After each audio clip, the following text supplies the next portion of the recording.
Assalamualaikum warahmatullahi wabarakatuh. Salam dan bahagia.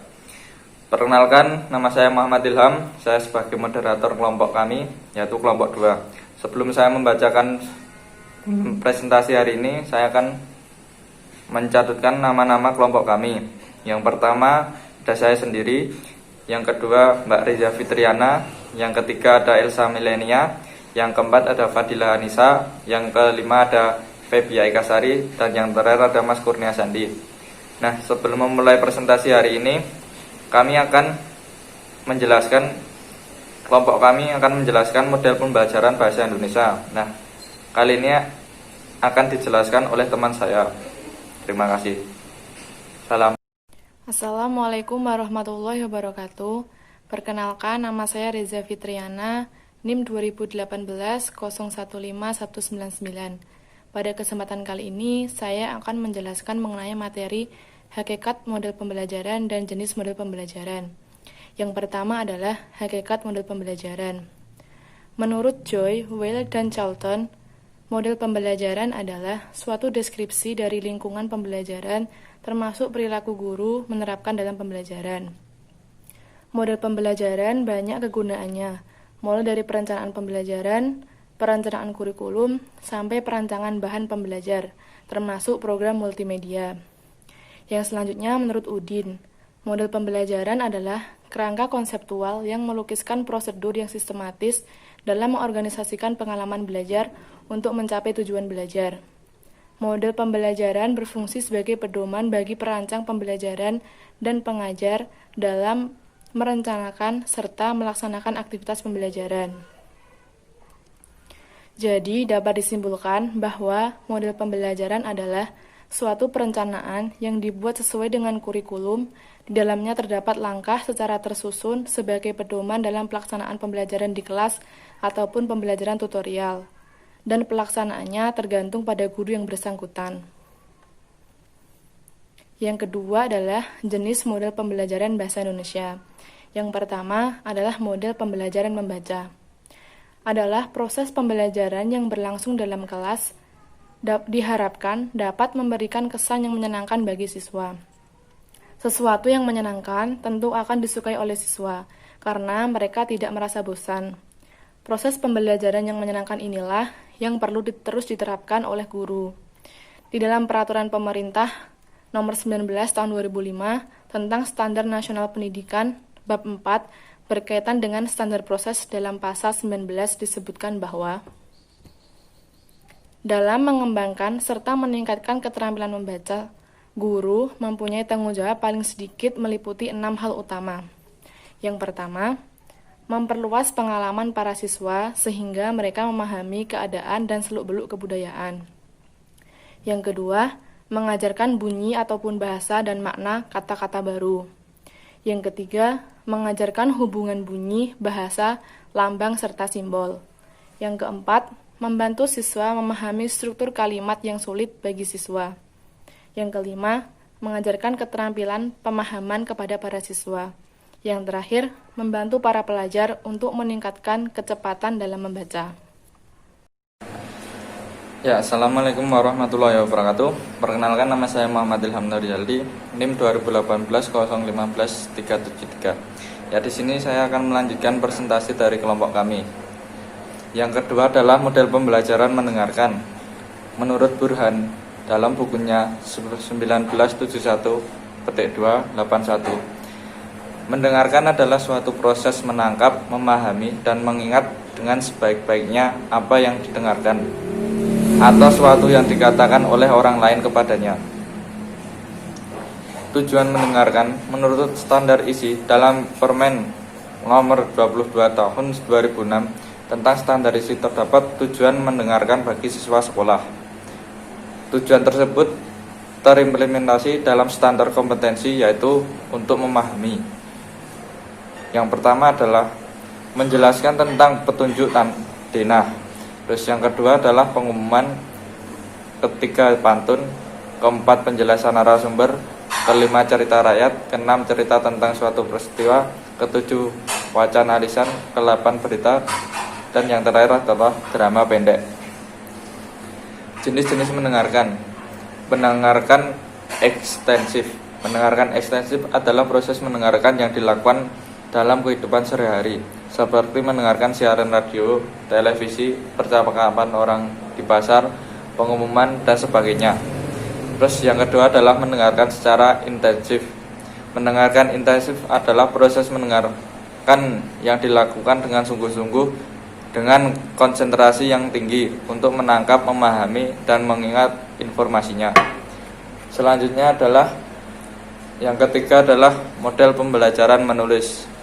Kemampuan menulis berkorelasi dengan kemampuan membaca. Yang pertama adalah model brainstorming. Langkah-langkahnya adalah siswa dibentuk dalam beberapa kelompok yang heterogen. Kemudian masing-masing kelompok berdiskusi menentukan topik didasarkan tema.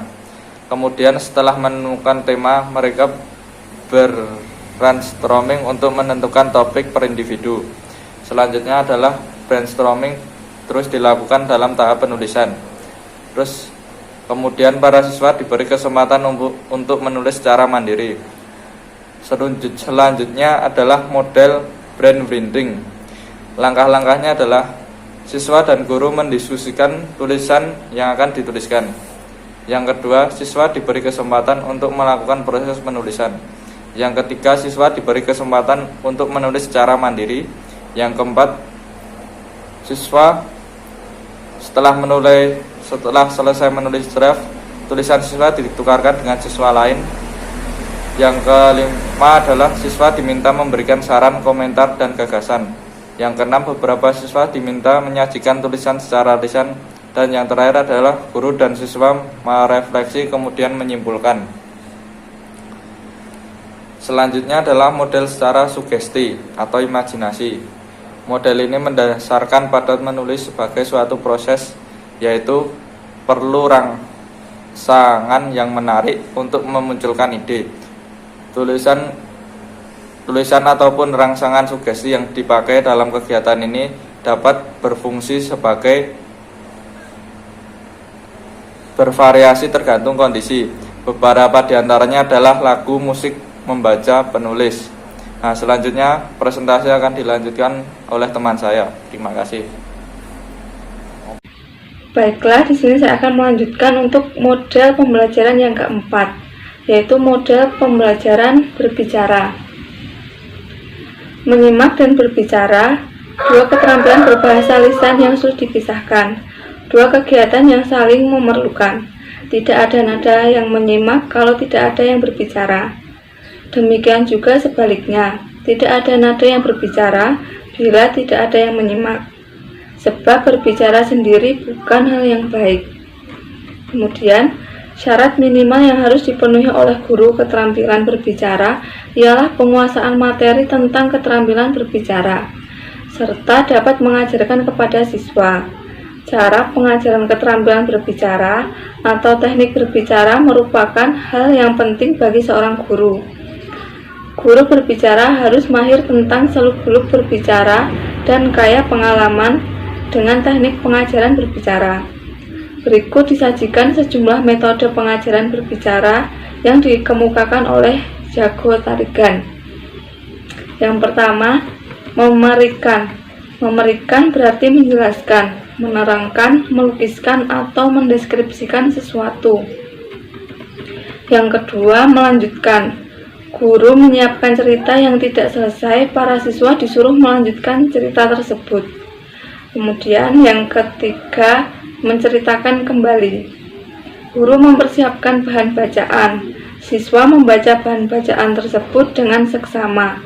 Kemudian guru meminta siswa untuk menceritakan kembali bacaan tersebut dengan kata-kata siswa sendiri. Kemudian yang keempat, parafrase. Parafrase berarti beralih bentuk. Misalnya, memprosakan isi puisi. Guru di sini mempersiapkan sebuah puisi yang cocok bagi kelas itu. Kemudian guru membacakan puisi itu dengan suara yang jelas, intonasi yang tepat, dan kecepatan yang normal. Kemudian siswa menyimak pembacaan tersebut dan kemudian menceritakannya dengan kata-kata sendiri. Dan yang kelima yaitu reka cerita gambar. Sebuah gambar atau rangkaian beberapa gambar merupakan sarana ampuh untuk memancing, mendorong, atau memotivasi siswa berbicara. Caranya, guru memberikan potongan-potongan beberapa gambar berseri, siswa harus menyusunnya menjadi urutan yang sesuai, lalu menyusun sebuah cerita berdasarkan gambar tersebut. Kemudian yang keenam, bermain peran. Dalam bertindak, siswa bertindak, berlaku, dan berbahasa seperti orang yang diperankannya. Dari segi bahasa, berarti siswa harus mengenal dan dapat menggunakan ragam bahasa. Bermain peran agak mirip dengan dramatisasi, tetapi keduanya memang berbeda dengan sosiodrama. Bermain peran lebih sederhana dalam segala hal daripada dramatisasi dan sosiodrama. Kemudian yang ketujuh, wawancara. Wawancara atau interview adalah percakapan dalam bentuk tanya jawab. Pewawancara biasanya wartawan atau penyiar radio dan televisi.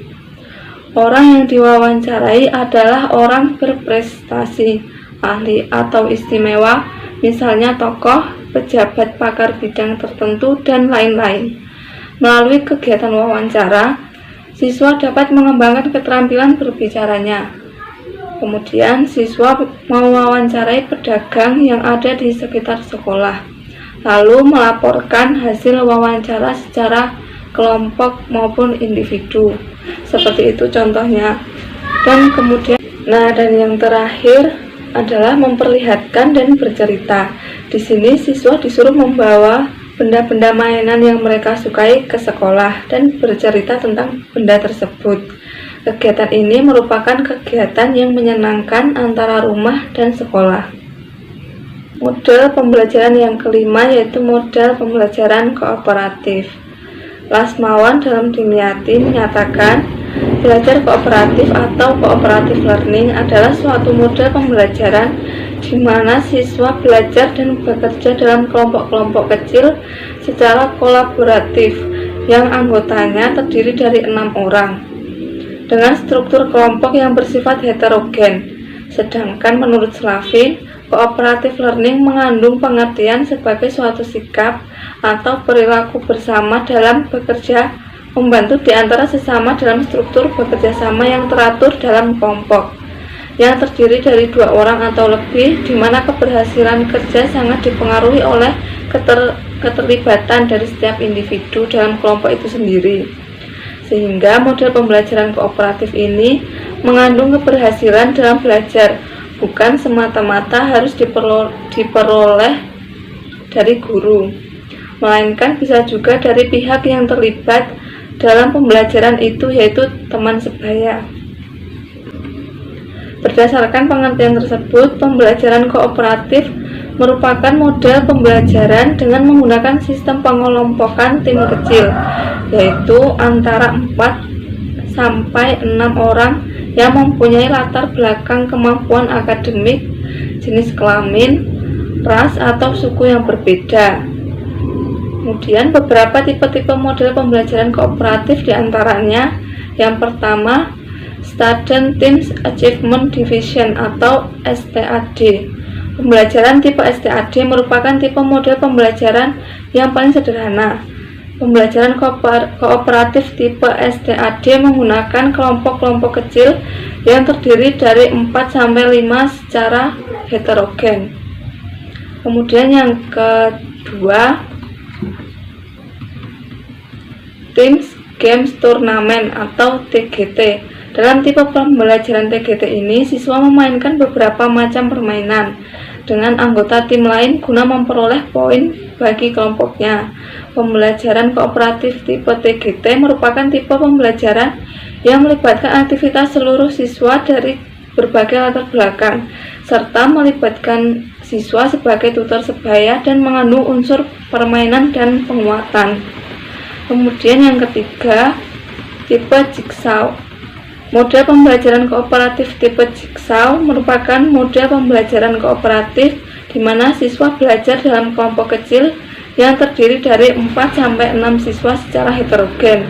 dan bekerja sama saling ketergantungan yang positif dan bertanggung jawab atas ketuntasan bagian materi pembelajaran yang harus dipelajari. Kemudian yang keempat, investigasi kelompok. Dalam model pembelajaran kooperatif tipe investigasi kelompok ini, siswa terlibat dalam perencanaan topik yang dipelajari dan bagaimana jalannya penyelidikan sehingga siswa perlu berlatih keterampilan berkomunikasi. Kemudian yang kelima, Think, Pair, Share atau TPS. Model pembelajaran tipe ini disebut juga model berpikir berpasangan, berbagi yang dirancang untuk mempengaruhi pola interaksi siswa. TPS merupakan suatu cara yang efektif yang digunakan untuk membuat variasi pola diskusi di dalam ruang kelas. Kemudian yang keenam, yang terakhir, Number Head Together atau NHT. NHT merupakan tipe dari model pembelajaran kooperatif yang mengutamakan berbagai aktivitas siswa dalam mencari dan mengolah serta melaporkan informasi yang diperoleh dari berbagai sumber. Pada dasarnya, model ini dibuat agar siswa saling bekerja sama bergantung pada kelompok-kelompok kecil secara kooperatif.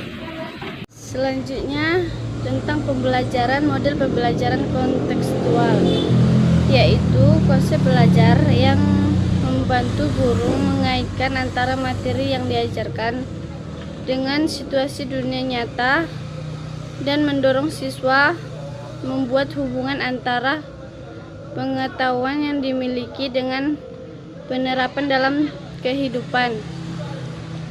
Karakteristik pembelajaran kontekstual menurut Muslik yaitu ada 6. Yang pertama, ada pembelajaran dilaksanakan dalam konteks autentik, yaitu pembelajaran dilaksanakan dalam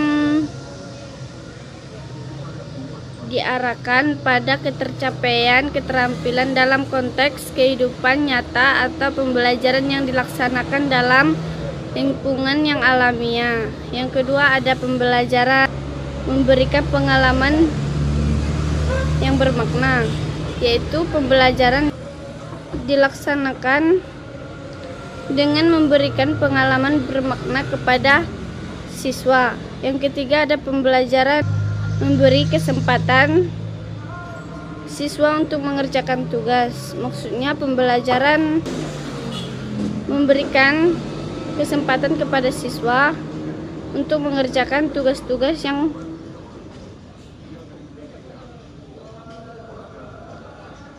bermakna. Yang keempat, ada pembelajaran dengan kerja kelompok. Maksudnya pembelajaran dilaksanakan melalui diskusi, saling mengoreksi antar teman, dan kerja kelompok. Yang kelima, ada pembelajaran menciptakan rasa kebersamaan, yaitu pembelajaran memberikan kesempatan untuk menciptakan rasa kebersamaan, bekerja sama, dan saling memahami antara satu dengan yang lain secara mendalam. Yang keenam, ada pembelajaran dilaksanakan secara aktif, yaitu pembelajaran dengan aktif, kreatif, produktif, dan mementingkan kerjasama. Mungkin selanjutnya akan disampaikan oleh Mbak Sari. Saya Febri Ikasari, NIM 2018-015385. Saya akan melanjutkan menjelaskan materi, yaitu yang ketujuh, model pembelajaran based learning. Model pembelajaran based learning ini biasa dikenal, kita menyebutnya dengan model PBL. Menurut Sanjaya 2008, problem based learning dapat diartikan sebagai rangkaian aktivitas pembelajaran yang menekankan pada proses penyelesaian masalah yang dihadapi secara ilmiah. Menurut Sanjaya 2008, terdapat 3 ciri utama dalam PBL. Yang pertama, PBL merupakan rangkaian aktivitas belajar, yang artinya dalam pengimplementasian PBL ada sejumlah kegiatan yang harus dilakukan oleh siswa.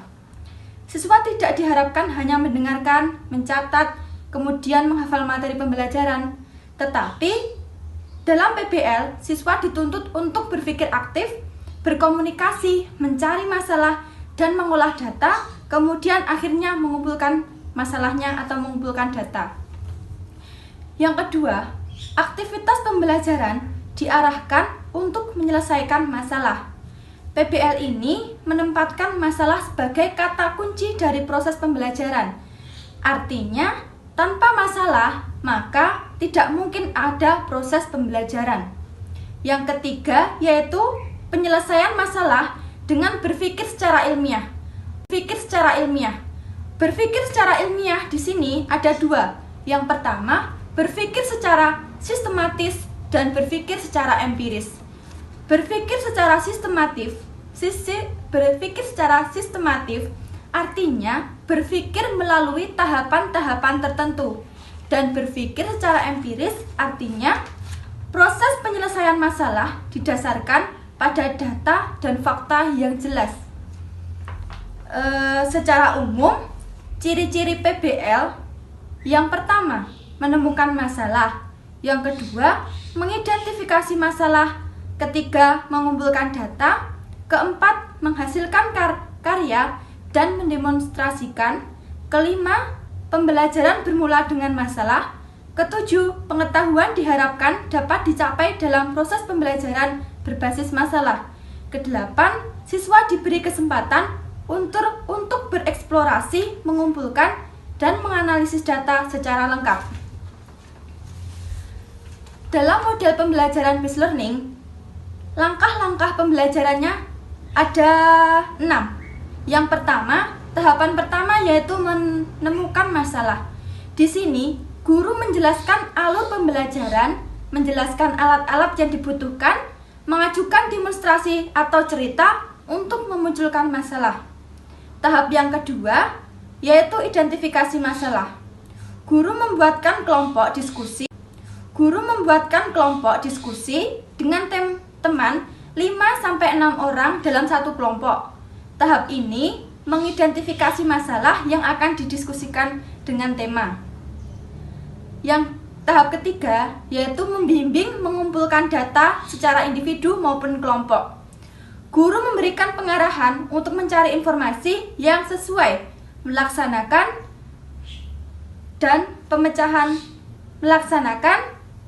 eksperimen untuk memecahkan masalah. Tahap yang keempat yaitu mengembangkan dan mendemonstrasikan. Guru membantu proses dalam mempersiapkan karya yang akan didemonstrasikan, bisa berupa laporan, video, dan pembagian tugas. Yang tahap kelima, melakukan evaluasi dan pemecahan masalah. Pada tahap ini, guru memberikan pengarahan supaya siswa merefleksikan dan mengevaluasi terhadap proses-proses yang siswa lakukan.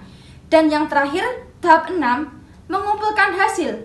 Pada hasil ini, siswa mengumpulkan hasil pemecahan masalah dan dijadikan satu dengan kelompok lain. Jadi, kesimpulan secara umum, model Problem Based Learning (PBL) merupakan metode pembelajaran yang bercirikan adanya permasalahan nyata sebagai konteks atau khusus peserta didik untuk berpikir secara kritis dan keterampilan memecahkan masalah serta memperoleh pengetahuan. Jadi, pada model pembelajaran based learning ini, kunci utama yaitu permasalahan sebagai proses pembelajaran. Jika tidak ada masalah, maka tidak akan terjadi proses pembelajaran. Sekian. Baiklah, perkenalkan, nama saya Kurnia Sandi, NIM 2018-015-418. Di sini saya akan menyampaikan atau melanjutkan tentang materi hasil diskusi kami, yaitu tentang model-model pembelajaran. Di sini saya akan melanjutkan yaitu diskusi kami dengan model pembelajaran langsung, di mana yang telah dipaparkan dalam PPT kami. Model pembelajaran langsung itu menurut ADES dalam Trianto 2007, yaitu model pembelajaran langsung atau direct instruction adalah salah satu pendekatan mengajar yang dirancang khusus untuk menunjang proses belajar siswa yang berkaitan dengan pengetahuan deklaratif dan pengetahuan prosedural yang terstruktur dengan baik yang dapat diajarkan dengan pola kegiatan yang bertahap, selangkah demi selangkah.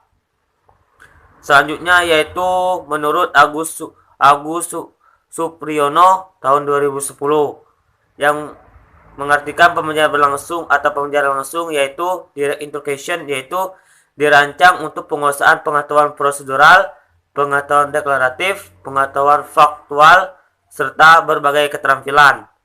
Pembelajaran langsung dimaksud untuk menuntaskan dua hasil belajar, yaitu penguasaan pengetahuan yang distrukturkan dengan baik dan penguasaan keterampilan.